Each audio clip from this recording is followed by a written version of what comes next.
This goes back 3 years when my mom and her girlfriend got engaged. My mom put in so much time and energy into organizing this wedding and was so excited. She sent out invites to all our family members for months in advance, and almost everyone confirmed they would be going. Barely a week before the wedding, she received several messages from aunts and uncles who said they won't be going because they had other commitments, despite confirming they'd be there months prior. One of my aunts, my grandma's sister, confronted my mom and said many weren't going because they still didn't agree with the fact that she was marrying a woman, including herself, because it went against her Christian views. Meanwhile, my hardcore Christian grandma was more than happy to walk my mom down the aisle. This upset my mom, but she tried not to let it ruin her wedding. I, however, was furious. Only my grandma, my mom's sister, a few cousins, and another aunt attended the wedding, while my stepmom's entire family came. What really pissed me off was that 2 weeks later, my cousin who lives in a totally different state celebrated her sweet 16, and everyone who made excuses about not going to my mom's wedding made the journey all the way over there and posted pictures all over Facebook. It really broke my mom's heart and just felt like salt in the wound. I swore then that when I got married, everyone who did not show up to my mom's wedding would not be invited to mine. Fast forward to now, me and my girlfriend of 2 years got married first week of March, and I kept my word. The only ones we invited to our wedding was the family that did go to my mom's, and one other aunt who did have a good reason for not being there at the time because she was recovering from surgery. I wanted to clarify that I am in fact a guy. We even invited my stepmom's family too. Obviously my other family members found out and expressed their hurt over not being invited. I called them all out and said if they had a problem with my mom for being who she is, then they had a problem with me, and I wouldn't let toxic people be a part of a special day for me and my wife. My wife stood behind my decision, as did my mom. That still doesn't seem to stop them from thinking it was a move and are turning it into a whole family drama because they think it was unfair to punish them for simply believing in something different. Wow, thank you so much for all the love and support, everyone. My husband doesn't like to go out much. It's not something that I've ever faulted him for or been mad at him about. We've never gotten in fights about it till now, and it's something he told me up front when we had first gotten in the relationship 4 years ago. I'm never going to be the kind of person that likes to go out a lot. I just want to hang out at home. And I of course said that it was fine because that's not a flaw to me, it's just a character trait. I used to suffer from depression due to a lot of traumas in my life. I found it really hard to go outside at all, and especially alone. I missed out on a lot of experiences because of this. In our first year of dating, he got me to have more confidence in myself, so I stopped hiding.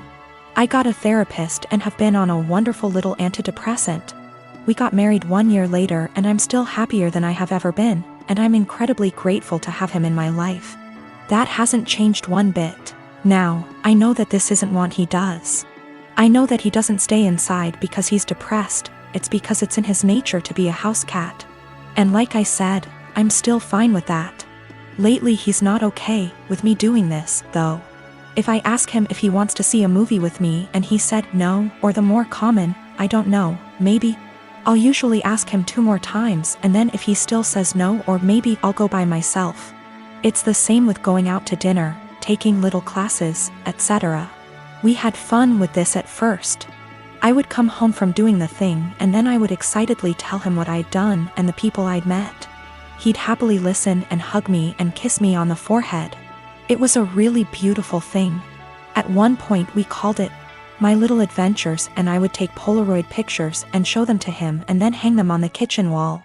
It was a seriously beautiful point in our relationship, and the times that we would go out and take Polaroids together were some of the happiest times in my life. I even made it a point to have us go to things that he liked to do. It was great. It was seriously so great. About 2 years ago I asked him, hey, I've been really passionate about learning a language and eventually going to this language's place of origin. Do you want to study it with me and then go there too? And he said no to the language, but maybe to going with me. Cut to now, and I'm pretty good at this language. I decided about 4 months ago that I am going to this place. I asked and he would still like to come with me, and he said no and got kind of upset that I had learned this language without him. You're the one that's going to know anything, there's really no point in me going. I was kind of taken aback because during the process he was really supportive. I didn't really push it, but I apologized and went somewhere else to clear my head about things, and we were fine later on that day. I bought the tickets for me and my mother to go to the place about 4 weeks ago, and ever since then, things have been really tense. If I ask him to do minor things, like come to the grocery store with me, he gets a bit of an attitude. I can tell that he knows this is ridiculous though, because he'll say sorry almost immediately and be sad and quiet the rest of the time. I've tried to talk to him about what's bothering him, but he keeps either saying that it's nothing and he doesn't want to talk about it, or will tell me not to press it and then get mad and leave. I don't know what to do at this point. Our relationship has been so great, but I can feel things being strained. I can feel him kind of slipping away. I don't know what to do. I thought about buying him a ticket to the place anyway and surprising him, because I really would love it if he could go with me, and I know for a fact it's somewhere he's always been interested in. But I also don't want to force him, because I hate forcing people to do things. However, I also don't want to stop having these experiences for myself just because he doesn't want to. I've never faulted him for wanting to be at home, so why is he faulting me for wanting to be outside? I don't know how to talk to him or what to say. If I have to stop doing things, then I guess I will. But I also feel bad for having to stop, but it's not worth getting a divorce over or having things escalate that bad. I just don't know what to do or where to go from here. We had a bit of a long talk. I'm kind of a mix of exhausted, drained, and excited now. He said he feels like he's drowning in my success. I said I would learn a language, and I did it. I said I would lose 180 pounds, and I did it earlier in our relationship and got the skin surgery. I have a pretty stress-free job, and it's getting to him. He's been trying really hard to just be happy, but it's hard. He understands that it's wrong to feel this way, and between feeling guilty about it and feeling this way at all, it's just been taking its toll.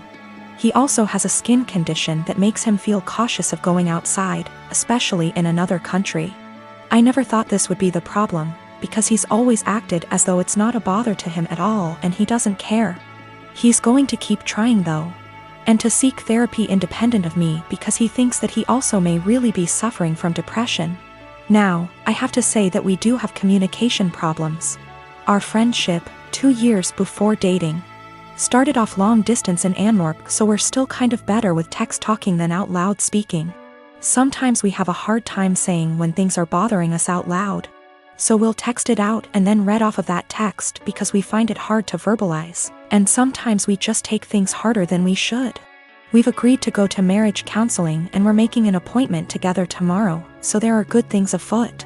For more good news, he's agreed to go on vacation with me and my mother. I messed up in this, too. I like to think that hearing maybe or other apathetic answers instead of just yes or no didn't bother me, but it did.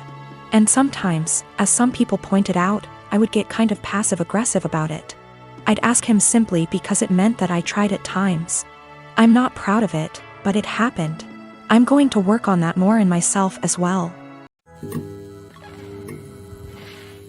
I am a 39 years old male, and I lost my son in 2019 due to a chronic heart condition.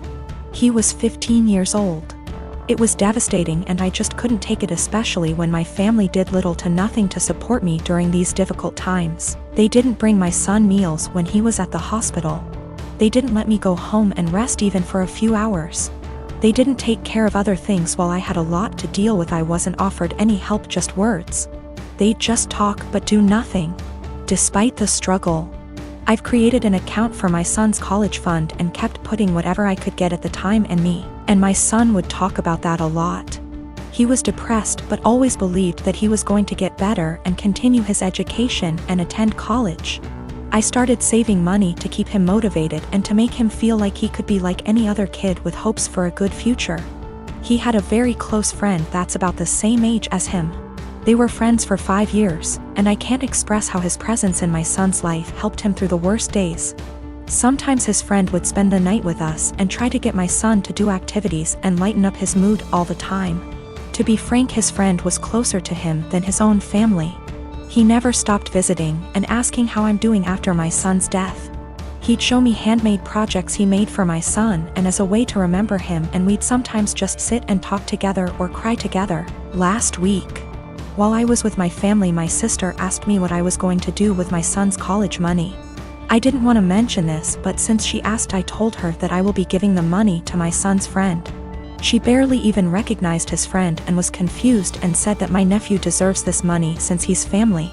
My mom agreed that I wasn't thinking straight and that I should help the people close to me, family, and that my nephew has a right to go to college, and I was wrong for giving this opportunity away to someone else. I didn't know what to say. They kept pointing out that I was making a mistake and how my nephew will resent me if he finds out. Thing is, my nephew wasn't close to my son. I don't even know why he'd be bothered. My sister went on about not being able to afford my nephew's college. I told her this was my decision, and I felt more comfortable that way. She started lashing out, constantly texting me, constantly wanting to talk to me, and ending up arguing. When I snapped, she had my mom calling me, basically guilt-tripping me and telling me I'm wrong and that I needed to think about this. It's just too much pressure and I'm feeling lost and unable to figure out how to deal with this. Me and my girlfriend have never fought. We get along fine. We have been living together for 9 years now and have been dating for 12 years. We have a healthy sex life. We both have decent jobs that bring in decent money. In the past, we talked about marriage a lot and would often joke about what our wedding would be like. Yes, I know how stupidly lame this sounds, however we always agreed we needed to settle down first. We bought a house about 1.5 years ago, and were finally able to settle down. Our work schedules normalized, we were able to remove a huge waste of time from commuting, and we were finally able to take various activities after work, e.g., dancing classes, cooking classes, etc. We were able to finally settle down. Finally, we decided to take a week off and unplug on the week of 12-year anniversary. She wanted to go camping and hiking, and do the things we used to do when we were first dating. Unbeknownst to her, I secretly decided to pick the exact same area where we met to do our hiking / camping trip. 2 weeks ago, as we are leaving, she realizes where we are going and becomes ecstatic, and gushes about how romantic I am. More or less everything seems perfect. We do our hike, and we unpack, set up, and by sundown everything feels perfect. So I decided to pop the question. This is where everything kind of falls apart. I ask her, and she just says no. We literally went from I love yous to the single most awkward silence I have ever had in my life in the time span of about a minute. We sat there kind of not saying anything before she says she is tired and goes to bed. She basically proceeds to cry herself to sleep while I sat there doing nothing.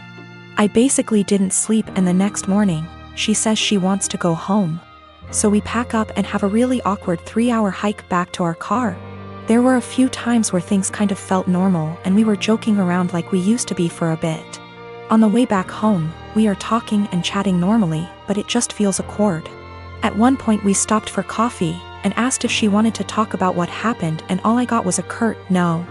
This is followed by another extremely long silence for the rest of the drive home.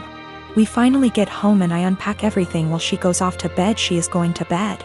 Cue more crying. I tried really hard to talk to her, but she pretty much told me that she just needs time to be alone and think. The next day she tells me she is going to take some time and see her family, which is literally on the other side of the country. It has been about 2 weeks since I dropped her off at the airport. She sent me a few messages to tell me she is fine, and that she needs some more time to think. Her best friend has been asking me every other day about what is going on with her, since she hasn't really been responding at all. I know she is okay, though, due to her posting some pictures of her and her family on Instagram. But it just feels really weird. I am an absolute giant mess. I just don't quite understand what is going on. None of my friends have really offered me anything of value. I just feel if I didn't ask the question, everything would be absolutely fine, and I don't really understand what is going on. I keep wanting to grab her laptop to try and figure out anything. I am not close to her parents at all, but I trust her and want to respect her space, but I don't know when she is coming back. I even sent her a message this morning, and I know she saw the message and received it, but hasn't replied. Also, her work has called me this morning asking about where she is. Apparently she had taken an extra week off last week, but she was supposed to be in yesterday. Now everything feels like it is falling apart and I have no idea what to do. The reason why it took so long for us to get married is we both agreed we wouldn't move to the next step until we finished the following. We both finished school. For her, that wasn't until 2 years ago. We both had stable jobs. We had a place where we could agree would be good enough to take stuff to the next step. We both had decent working hours. For a long time she was doing her residency and we more or less worked opposite shifts. We did talk about marriage and kids and both agreed it would be part of the next step after we got settled.